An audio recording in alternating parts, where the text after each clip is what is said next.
Bonjour, alors ce diaporama vise plutôt à reprendre un petit peu ce que contient la formation et comment on se forme pour devenir infirmier. Tout d'abord, je vous parlerai plutôt des modalités de sélection en IFSI. L'accès à la formation, les conditions, c'est d'être âgé de 17 ans au moins au 31 décembre de l'année d'entrée en formation. Ce qui fait que effectivement tous les ans en première année, on a quelques étudiants qui ont 17 ans et qui vont fêter leurs 18 ans avec nous en première année. Il faut aussi être bien sûr titulaire du baccalauréat ou équivalent, sauf pour le cas des formations professionnelles continues qui, eux, doivent avoir au moins 3 ans d'exercice professionnel. Enfin, il faut s'être acquitté des droits d'inscription au moment de l'inscription en IFSI, justement.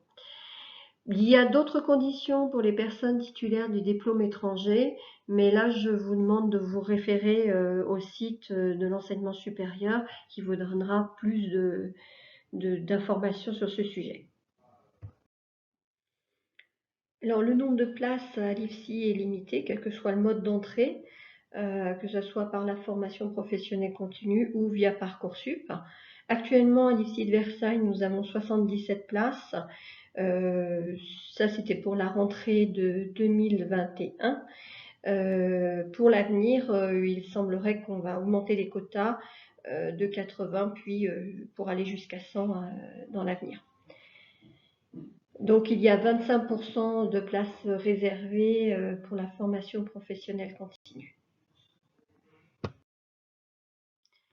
Alors, il faut savoir qu'il y a un certain nombre de critères nationaux qui ont été établis par rapport à la sélection des candidats pour l'entrée en IFSI. Il est important de les connaître pour vous préparer notamment pour vos dossiers Parcoursup, voir si vous correspondez et qu'est-ce que vous pouvez mettre en avant par rapport à ces critères. Donc, on va rechercher chez les candidats l'intérêt pour les questions sanitaires et sociales. Donc, est-ce que effectivement vous vous êtes intéressé à ce qui se passe dans la vie au niveau sanitaire et social, l'actualité notamment, les connaissances du métier. Donc, qu'est-ce que c'est que ce métier, en quoi consiste la formation, quels sont les avantages, les inconvénients du métier. Est-ce que j'ai un sens de l'intérêt général? Les qualités humaines et capacités relationnelles, donc aptitude à faire preuve d'attention à l'autre, d'écoute, d'ouverture aux autres, aptitude à collaborer, à travailler en équipe, à échanger, à communiquer avec autrui. La pratique des outils numériques, est-ce que vous maîtrisez? Parce qu'on est de plus en plus en numérique, parfois même en distanciel. Capacité à se documenter et à communiquer dans une langue étrangère. Alors, tous ces critères-là, comme il n'y a pas d'oral pour les Parcoursup, forcément, il va falloir les mettre en avant à travers tout ce que vous pourrez mettre dans votre dossier, dans votre lettre de motivation, dans les actions que vous menez à l'extérieur, dans les activités que vous avez à l'extérieur. Ça sera à mettre en avant pour qu'on puisse repérer ces aptitudes-là. Compétences en matière d'expression orale écrite, la maîtrise du français et du langage écrit oral. Donc, forcément, votre courrier de lettre de motivation, les éléments que vous mettrez dans votre dossier Parcoursup sur votre fiche individuelle seront très importants pour juger de cela. Et aussi, bien entendu, les notes que vous aurez obtenues dans les matières, notamment le français. On va aussi, bien sûr, regarder les langues étrangères, mais aussi tout ce qui est biologie. Tout ça sera très important. Aptitude à la démarche scientifique et maîtrise des bases arithmétiques. Aptitude à rechercher, à sélectionner, organiser, restituer une information scientifique. Ça, on va être surtout sur vos documents scolaires pour le coup, puisque vous n'avez pas d'écrit, donc c'est difficile de se rendre compte de ça. Aptitude à produire un raisonnement logique, maîtrise des bases de l'arithmétique, c'est quelque chose qu'on ne peut pas juger autrement que sur dossier. Compétences organisationnelles et savoir-être, la rigueur, la méthode, l'assiduité. Effectivement, si vous avez bien rempli votre dossier, si toutes les pièces sont bien fournies, tout ça nous montre aussi de la méthode, de la rigueur. Pareil pour la capacité à s'organiser, à prioriser les tâches, autonomie dans le travail, la créativité seront aussi des critères qui seront jugés en fonction de vos appréciations scolaires. Pour entrer à l'IFSI par la voie de la formation professionnelle continue, il vous sera demandé une épreuve écrite de rédaction sur un sujet en général lié au domaine sanitaire et social, et puis une épreuve de calcul aussi pour tester les capacités du candidat à effectuer des opérations numériques. Et puis ensuite une épreuve orale avec un entretien qui va rechercher vos motivations, votre expérience éventuelle dans le domaine. Voilà. Et puis donc pour être admis, il faut ne pas avoir une note inférieure à 8 sur 20 à l'une des deux épreuves et être au-dessus de 20 sur 40 à la totalité des deux épreuves. Alors pour se présenter à l'IFSI, il faut respecter le calendrier des épreuves de sélection. En ce qui concerne la formation professionnelle continue, les inscriptions ont lieu jusqu'en janvier. Je ne vous donne pas de date précise puisque ça change tous les ans et il vaut mieux vous référer au site internet. Pour les épreuves écrites, ce seront des épreuves qui auront lieu en général en mars. Les épreuves orales se déroulent soit en février, soit en mars, et les résultats auront lieu en avril. Pour des dates très précises, je vous renvoie au site internet de l'IFSI ou vous téléphonez à l'IFSI. Autre possibilité de rentrer en IFSI, ce sera à travers la plateforme Parcoursup. Donc, vous avez le lien sur la diapositive. Ce sont la majorité de nos étudiants qui rentrent via cette plateforme.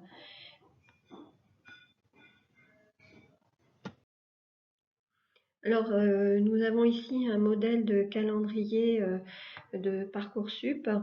C'est celui de 2021, mais globalement, il reste le même chaque année. Ce qu'il faut surtout savoir, c'est qu'il y a d'abord une découverte des formations jusqu'en janvier et une inscription de janvier à avril.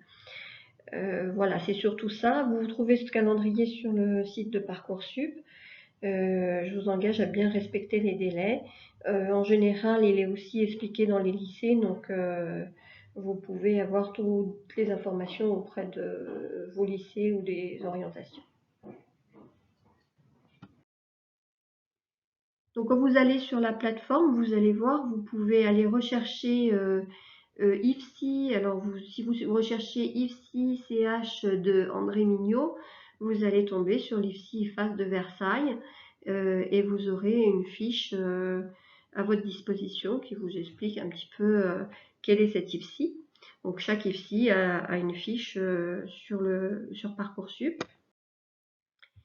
L'IFSI Versailles est rattaché avec 7 autres IFSI à l'université de Versailles-Saint-Quentin-en-Yvelines, donc UVSQ. Donc vous allez avoir le choix parmi ces 8 IFSI si vous choisissez l'université de Versailles-Saint-Quentin-en-Yvelines.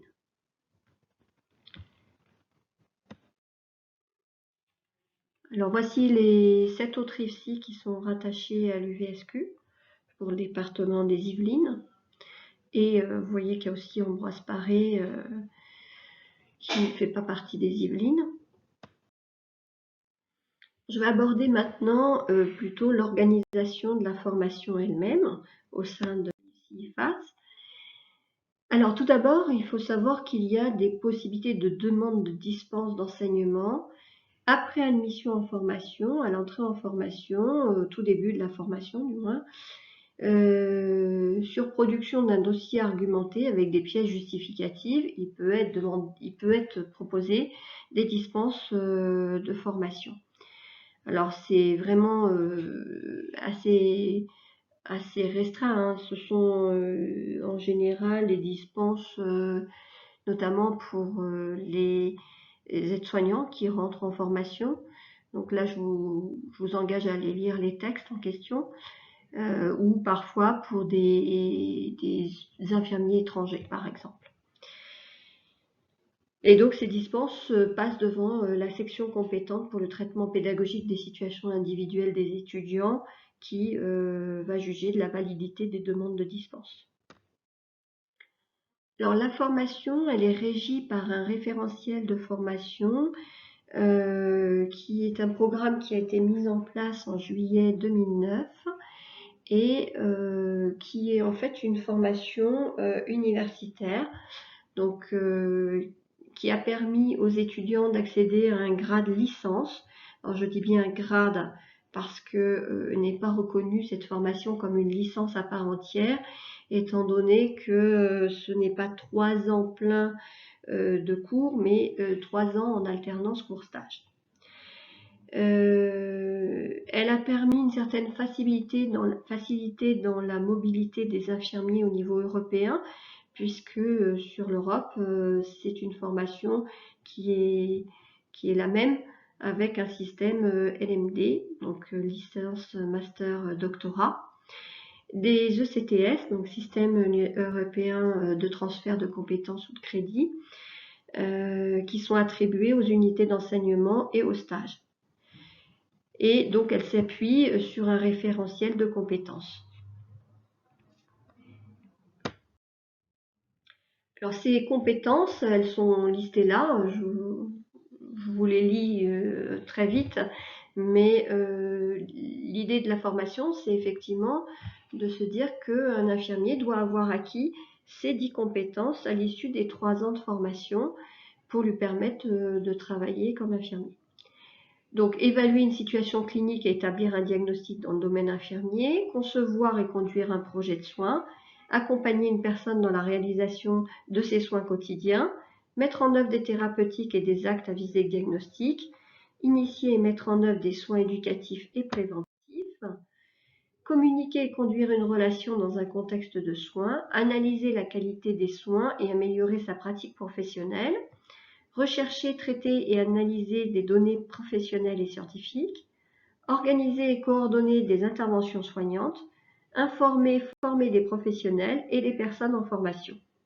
Voilà, ce sont les 10 compétences qui sont évaluées, qui sont rattachées aussi à des enseignements, qui sont évaluées en stage et que l'étudiant doit avoir validé. La durée de la formation, elle est de 3 ans et elle est découpée en 6 semestres de 20 semaines chacun, donc ce qui équivaut à 4200 heures, à la fois cours, stage, on va voir le découpage tout à l'heure. Donc un semestre 1, semestre 2 qui correspond à la première année, semestre 3, semestre 4 à la deuxième année, et semestre 5, semestre 6 à la troisième année. Alors l'organisation de la formation, elle se fait à la fois à l'IFSI et à l'université de Saint-Quentin en Yvelines. C'est une formation théorique de 2100 heures, sous forme de cours magistraux, de travaux dirigés, de travaux personnels guidés ou de travaux pratiques, en sachant qu'actuellement, compte tenu du contexte Covid, mais peut-être que ça va perdurer, il y a énormément de cours en distanciel, notamment les cours de la fac, qui ne se font plus à l'université, mais qui se font via des Moodle sur la plateforme de la fac. Donc cette formation théorique, elle comprend 59 unités d'enseignement qu'on appellera UE, avec 6 champs d'enseignement: les sciences humaines, sociales et le droit, les sciences biologiques et médicales, les sciences et techniques infirmières, ce qui fonde ces sciences, donc les fondements et méthodes, et les sciences biologiques et les sciences et techniques infirmières, les interventions, donc plus pratiques, on va dire, et l'intégration des savoirs et postures professionnelles infirmières et les méthodes de travail. La formation s'organise aussi lors de la formation clinique, qui est de 2100 heures également, et qui est répartie en 7 stages. Il y a un stage en chaque semestre, il y a au moins un stage, En semestre 1, un stage de 5 semaines. Du semestre 2 au semestre 5, ce sont des stages de 10 semaines, mais parfois coupés en deux, sur 2 lieux différents. Et en semestre 6, un stage de 15 semaines qui se fait en 2 temps, de 8 et 7 semaines. Alors, sur cette carte, nous avons répertorié un certain nombre de stages effectués une année précise par une promotion. Vous voyez que nous avons des stages qui sont un petit peu disséminés partout, notamment en région parisienne. Alors, principalement, nos partenaires de stage se situent dans les Yvelines, mais il y a aussi un certain nombre de stages qui se sont déroulés soit dans le 91 dans l'Essonne, soit dans le 92 dans les Hauts-de-Seine, mais aussi dans d'autres départements limitrophes et dans d'autres départements qui n'apparaissent pas sur cette carte et qui sont beaucoup plus éloignés, sur par exemple des stages demandés par les étudiants dans d'autres départements avec une lettre de motivation et un certain nombre de respect d'une certaine procédure. Alors les stages s'effectuent sur 3 ans dans 4 grandes thématiques qui sont obligatoires. Il faut que chaque étudiant soit passé par 4 grandes thématiques qui sont donc les soins de courte durée, principalement médecine, chirurgie, mais aussi urgence, réa, soins intensifs. Il y a obligation aussi d'aller faire un stage en lieu de vie. Lieu de vie, donc ça va être maison de retraite, EHPAD, ça peut être aussi des soins à domicile, libéral. En première année aussi, premier stage, on peut avoir un stage en crèche. Des soins de longue durée et soins de suite et réadaptation, donc dans des SSR, ce qu'on appelle les SSR, où les personnes vont après une hospitalisation faire un séjour. Et puis des soins en santé mentale et psychiatrie, donc pas forcément des services de psychiatrie comme on peut le penser, mais aussi ça peut être du handicap, des maisons d'accueil spécialisées, voilà. Et puis depuis 2009, les étudiants ont aussi un service sanitaire, ce qu'on appelle le service sanitaire, qui est en fait appelé stage, mais qui correspond à une action à mener, une action de prévention à mener auprès d'un public avec une approche pluridisciplinaire. Les modalités d'évaluation tout au long de la formation, donc on a dit qu'il y a des unités d'enseignement, dites UE, par semestre et qui sont à valider, qui ont toute une possibilité de rattrapage, plusieurs fois, même parfois. Ces épreuves, elles se passent de manière variée. Il peut y avoir des épreuves écrites, des épreuves orales, pratiques, que ce soit en groupe ou individuel. La plupart des épreuves de la faculté sont des QCM. Les autres peuvent être des analyses, des projets, des jeux de rôle. Ouais, il y a toutes sortes de formes d'évaluation. Il y a des conditions de passage d'année et des possibilités de redoublement. Il faut avoir un certain nombre de CTS pour redoubler et pouvoir continuer son année. L'obtention du diplôme d'État, eh bien, elle va se faire grâce à la validation donc, des 59 UE et l'acquisition des compétences en stage. Donc, si l'étudiant a validé les 59 UE, il va pouvoir obtenir un certain nombre de crédits, donc il correspond à 180 crédits.